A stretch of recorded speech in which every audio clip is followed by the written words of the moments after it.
എന്തുവാടി രാത്രിയിൽ ഇവിടെ നിന്നൊരാലോചന?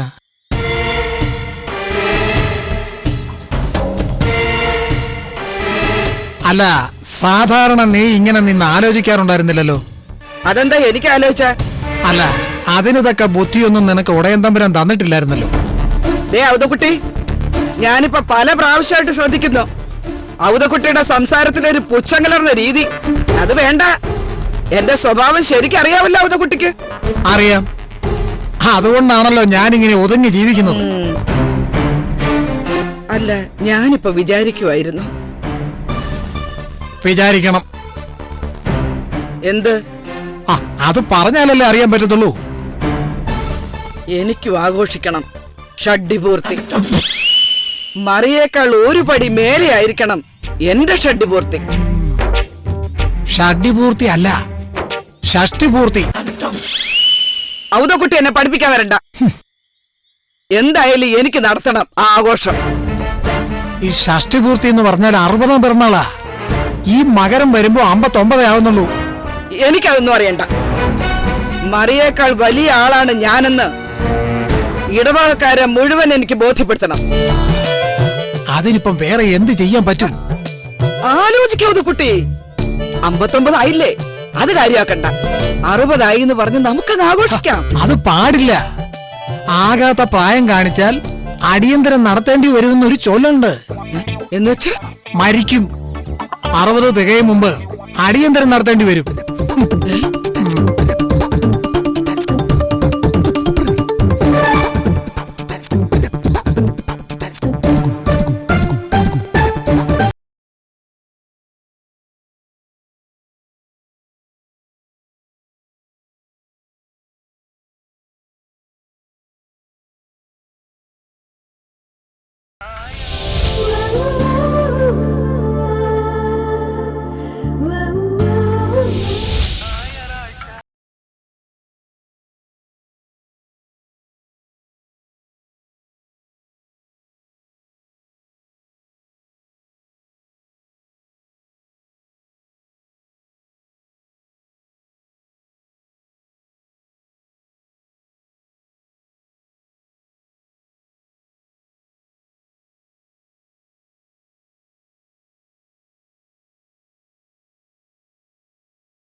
എന്നാടാ?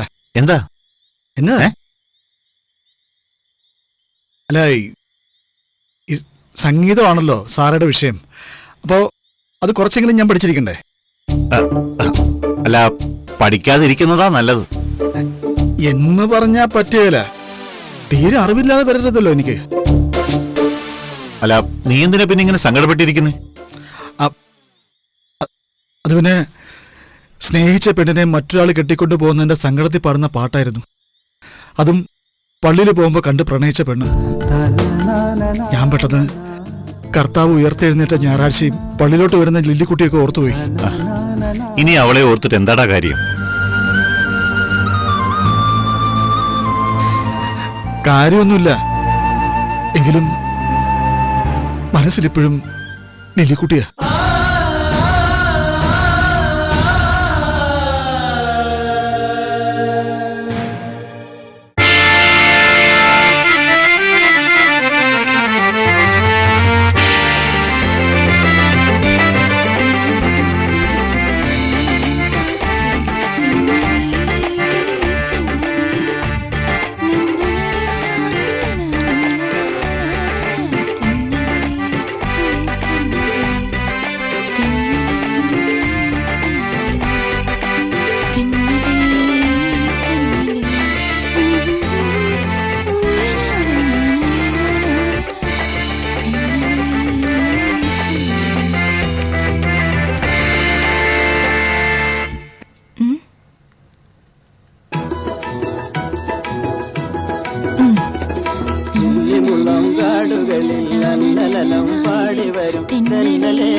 എന്താടി നാടകത്തില് പാട്ട് ഇവിടെ കേട്ടു പോകരുത്.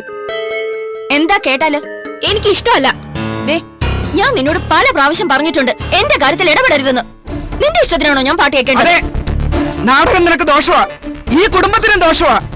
ഇനി പേര് ദോഷം ഉണ്ടാക്കരുത്. എനിക്ക് ഈ വീട്ടിൽ ഒരു സ്വാതന്ത്ര്യമില്ലേ? ഇത്രയ്ക്ക് സ്വാതന്ത്ര്യമൊക്കെ മതി. ഒരുപാട് സ്വാതന്ത്ര്യം തന്നതിനൊക്കെ അനുഭവിച്ചു. പറയുന്നത് കേട്ടാ മതി.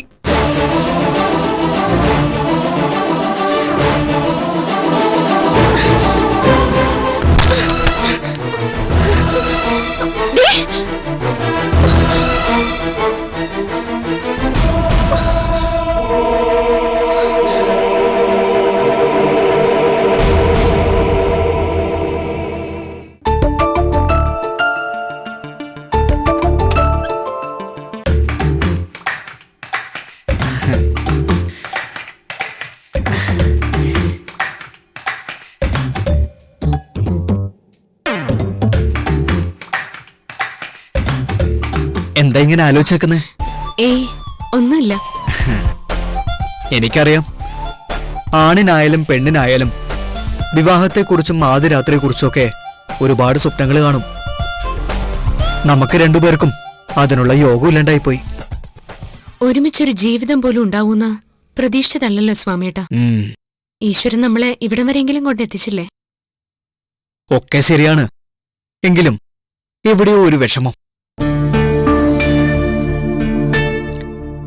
എന്റെ സ്വപ്നങ്ങളിലെ നമ്മുടെ മണിയറ പുഷ്പങ്ങൾ കൊണ്ട് അലങ്കരിച്ച് മുല്ലപ്പൂ വിതറിയ കിടക്കയിൽ ഞാൻ കാത്തിരിക്കുമ്പോ ഓട്ടുമുന്തയിൽ പാലുമായി വന്നു കയറിയ അലമേല് ചുറ്റിയിരുന്നത് ചുവന്ന ചേലയായിരുന്നു.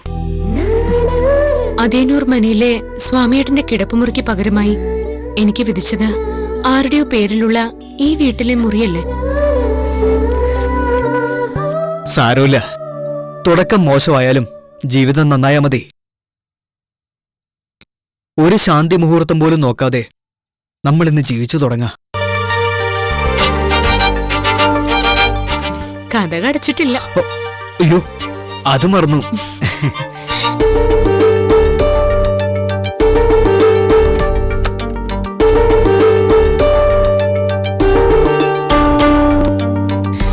എന്നാലും ആ ലില്ലിയെടുത്ത് കാണിച്ചത് മോശമായിപ്പോയി. അറിഞ്ഞു ചെയ്യണ്ടേ അതൊക്കെ? എന്ത്? ഒന്നും വേണ്ട, ഒരു ഗ്ലാസ് പാല്. അത് നിന്റെ കയ്യിൽ തന്നു വിടായിരുന്നു. ആദ്യ രാത്രിയല്ലേ? ഏട്ടത്തെ അത്രയൊന്നും ചിന്തിച്ചു കാണില്ല. ചിന്തിച്ചു, ലില്ലിയെടുത്ത് ചിന്തിച്ചു. പാലും കൊണ്ടുവന്ന് വിളിക്ക.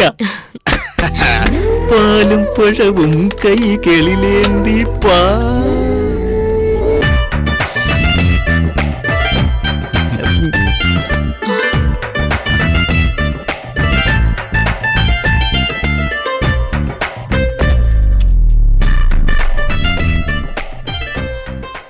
ഉറങ്ങാൻ തുടങ്ങിയായിരുന്നോ? ഏയ്, ഫസ്റ്റ് നൈറ്റ് അല്ലേ, അതിൻ്റെതായ ഒരു സംസാരവും കാര്യവും ഗൗരവൊക്കെ ആയിട്ടിങ്ങനെ.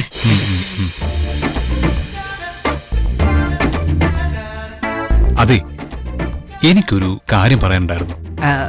എന്നോടോ അതോ അവളോടോ? നിന്നോട് തന്നെയാ. പറഞ്ഞോ. അവള് നിൽക്കുന്നതിനായിട്ട് പേടിക്കൊന്നും വേണ്ട, ആള് പാവാ.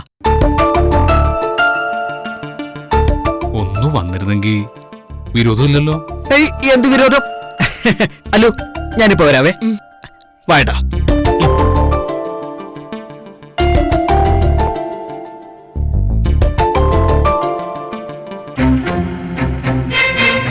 പറയട്ടാ, എന്താ കാര്യം? അതായത് നീ എന്റെ അനിയനാണ്. അതാണല്ലോ. പക്ഷേ നമ്മുടെ സ്വഭാവങ്ങൾ തമ്മിൽ എന്തേലും സാമ്യമുണ്ടോ? ഉണ്ടോന്ന് ചോദിച്ചാ ഇല്ല. അതുകൊണ്ടാണ് ഞാൻ ഒരു കാര്യം പറയണമെന്ന് വിചാരിച്ചത്. എന്താ? വാ, പറയാം. നീ വാ.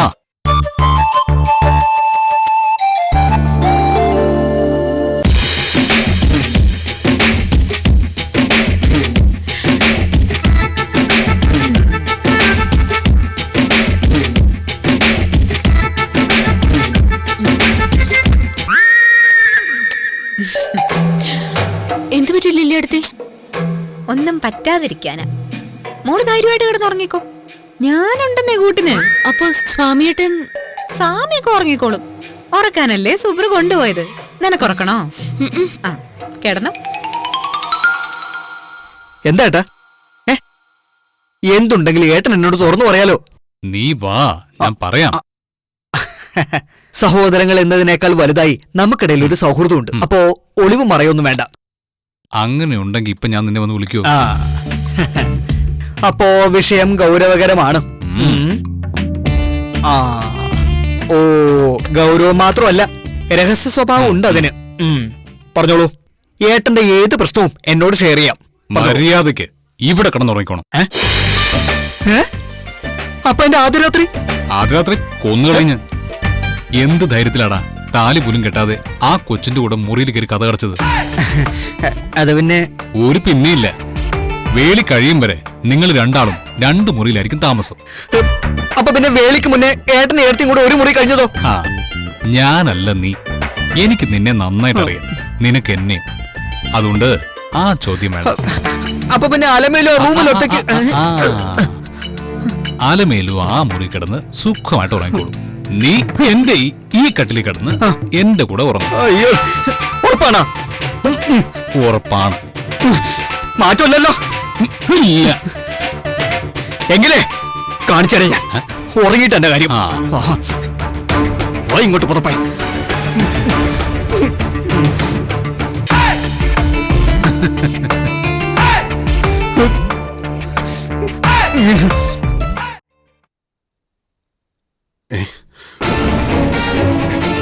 ഏട്ടാ, ഏട്ടാ, ഏട്ടാ, ഞാൻ ഭയന്നുപോയി. ഒന്ന് പിടിച്ചേ.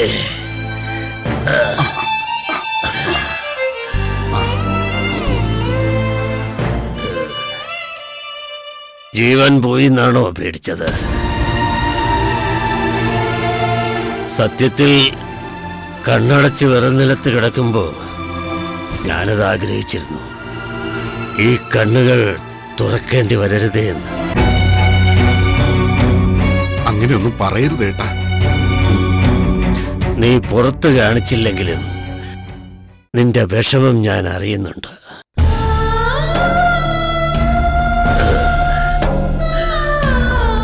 പ്രായാധിക്യത്തിൽ താങ്ങാകേണ്ട മക്കൾ 3 പേര് ഉപേക്ഷിച്ച് പടിയിറങ്ങിപ്പോയി. മരണം പോലും ഒരുമിച്ചാകണമേ എന്ന് പ്രഖ്യാപിച്ച് സീമന്തരേഖയിൽ കുങ്കുമം സ്വീകരിച്ച് കൂടെ ചേർന്ന പാതിമയായ വേളിക്ക് താൻ അന്യനായി. ഒക്കെയ്ക്കും കാരണം എന്റെ കടുംപിടുത്തം. ഏട്ടാ, വെറുപ്പ് തോന്നുന്നോടാ നിനക്കെന്നോട്? ഞാൻ നിന്റെ കുടുംബം തകർത്തു തോന്നുന്നുണ്ടോ നിനക്ക്? എന്തിനാ ഏട്ടാ ഇങ്ങനെയൊക്കെ ചിന്തിക്കണേ? എനിക്ക് അങ്ങനെയൊന്നും തോന്നിയിട്ടില്ല. എങ്കിൽ എനിക്കത് തോന്നി തുടങ്ങി. കാലത്തിന്റെ കുത്തൊഴുക്കിനൊപ്പം പ്രവഹിച്ച മാറ്റത്തിന്റെ മഹാനദിയിലേക്ക് വലിച്ചെറിയേണ്ട പലതിനെയും ദേഹത്തണിഞ്ഞു നടന്നത് മഹാ അപരാധമായി പോയോ എന്നൊരു തോന്നൽ. നഷ്ടപ്പെടാൻ ജീവനല്ലാതെ മറ്റൊന്നുമില്ലാത്തവനാ ഞാൻ. നീ അങ്ങനെയല്ലായിരുന്നു. നിന്റെ ഈ ജന്മത്തിന്റെ അവസാന അധ്യായം വായിച്ചു നിർത്തുമ്പോ നഷ്ടത്തിന്റെ കണക്കുകൾ മാത്രം അവശേഷിച്ചാൽ കാരണക്കാരനെന്ന് മുദ്രകുത്തി എന്റെ അനിയൻ ഈ ഏട്ടനെ ശപിക്കരുത്.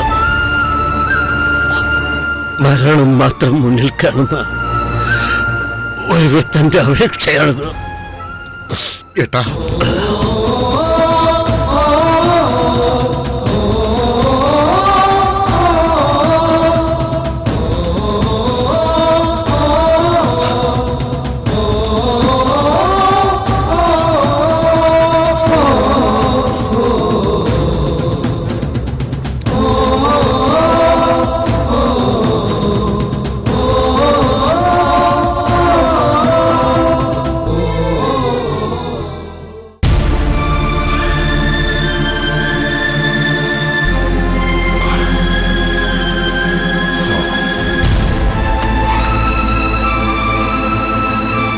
തിരുമേനി, പാൽക്കഞ്ഞി കൊണ്ടുവച്ചിരിക്കുന്നു, വാ കഴിക്കാം.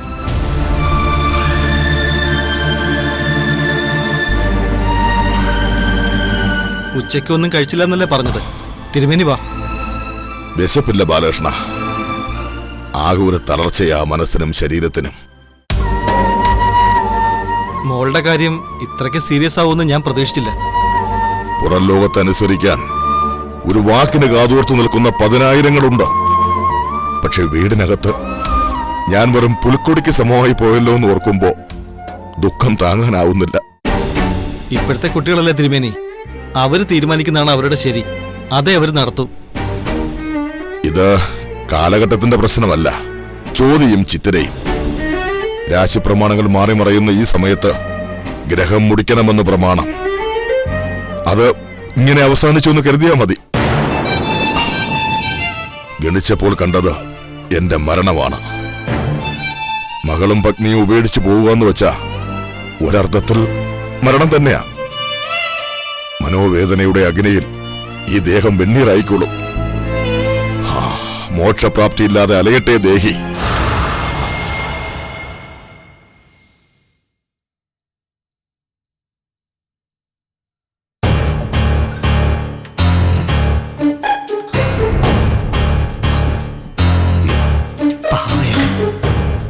കേട്ടോ,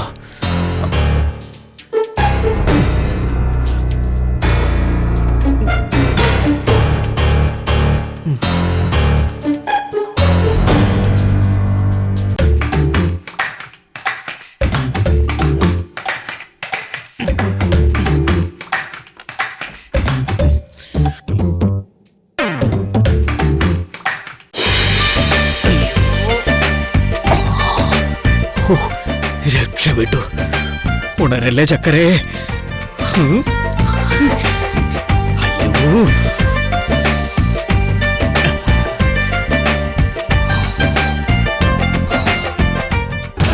ഉറങ്ങിക്കാണുവെന്തോ. ജീവിതം ഒന്ന് കരക്കടപ്പിക്കാൻ എന്തെല്ലാം ബുദ്ധിമുട്ടാ.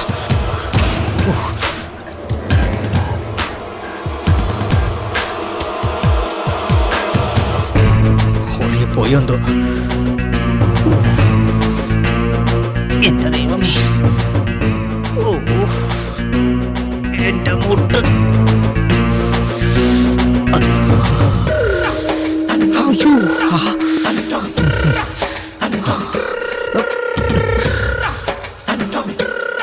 അയ്യോ,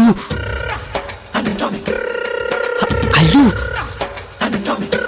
മോളെ വാതില് തുറക്ക്.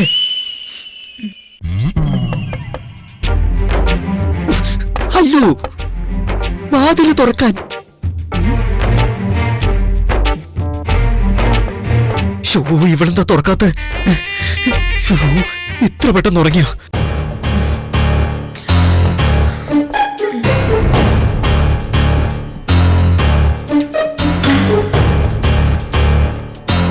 അല്ലു, ഇത്ര പെട്ടെന്ന് നീ ഉറങ്ങിയോ അല്ലു? അല്ലു, അയ്യോ, ഇത്ര പെട്ടെന്ന് നീ ഉറങ്ങിയ? അല്ലു, എന്താ? ആ, രക്ഷപ്പെട്ടു, ഉണർന്നു. മോളെ വാതിൽ തുറക്ക്. എന്തിനാ? അതൊരു ചോദ്യമാണോ അല്ലു? നീ വാതിൽ തുറക്ക്. സുബ്രുവേട്ടൻ കാണില്ലേ സ്വാമിയേട്ടാ? അങ്ങേര് ഉറക്കുക. അപ്പൊ ലില്ലിയേട്ടത്തി വന്നാലോ? പോകാൻ പറ.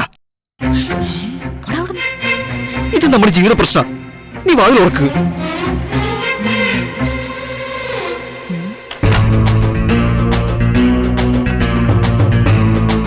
അയ്യോ, എന്റെ ദൈവമേ, ആരും വരല്ലേ? Hello, hi. എന്താ? അയ്യോ, ഇതെന്താ ഇവിടെ? അയ്യോ, അതെ, അവിടെ അപ്പുറത്ത്.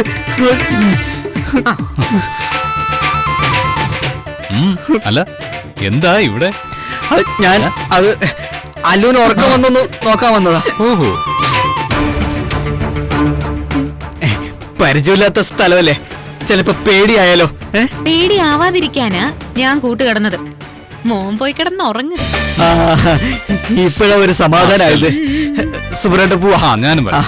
Alamelu, good night. വാടാ ഇങ്ങോട്ട്. ഇവിടെ വാ.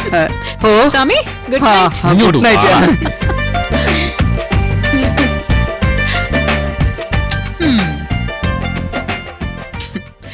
ഓയ് ശുദ്ധനാ.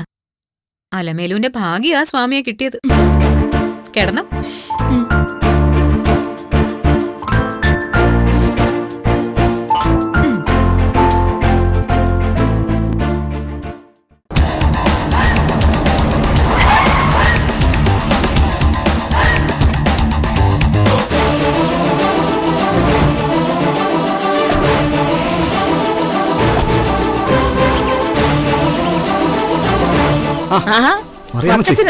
എന്താ ഇതിലൊക്കെ? ഇതിലേ പോയപ്പോ ഒരു നേരം പോക്കിന് വന്നൊന്നുമല്ല, നിർബന്ധമായിട്ടും ഇങ്ങോട്ട് വന്നതാ. അതിന് ഇംഗ്ലീഷിൽ എന്തോ പറയുമല്ലോ, എന്നാ പർപ്പസ്ഫുള്ളി. ആ അത് തന്നെ വന്നതാ. അയ്യോ വേണ്ട മറിയാമ്മച്ചി, ഇവിടെ കയറി ഇരിക്കാനുള്ള യോഗ്യത ഒന്നും വക്കച്ചനില്ല. അല്ല വക്കച്ചൻ എന്താ എന്നെ കളിയാക്കാൻ വന്നാണോ? അങ്ങനല്ല അമ്മച്ചി, എന്റെ കല്യാണമാ. അത് പറയാൻ വന്നതാ. കാര്യങ്ങളൊക്കെ ഞാൻ പറഞ്ഞായിരുന്നു വക്കച്ച. അമ്മച്ചി അതിലിത്തിരി ഇഷ്ടക്കുറവായിട്ട് നിൽക്കുക. പുലിക്കുന്നേല് കുഞ്ഞനാമ്മയുടെ മോളെ കെട്ടുന്നതേ കുറച്ചിലായിട്ട് അമ്മച്ചി കാണുന്നത്. എന്നാ പിന്നെ സ്വന്തം മോളെ കെട്ടിച്ചു കൊടുത്തുകൂടായിരുന്നു. ഞാനേ അന്യനോട് സംസാരിക്കാറില്ല.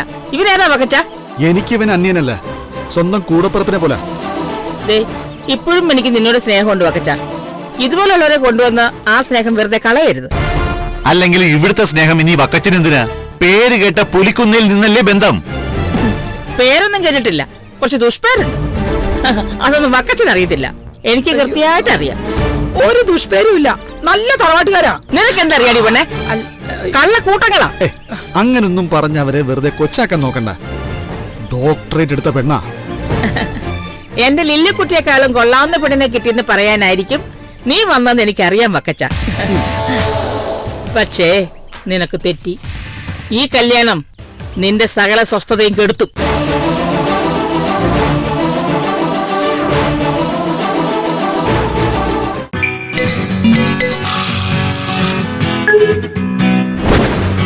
Yeah.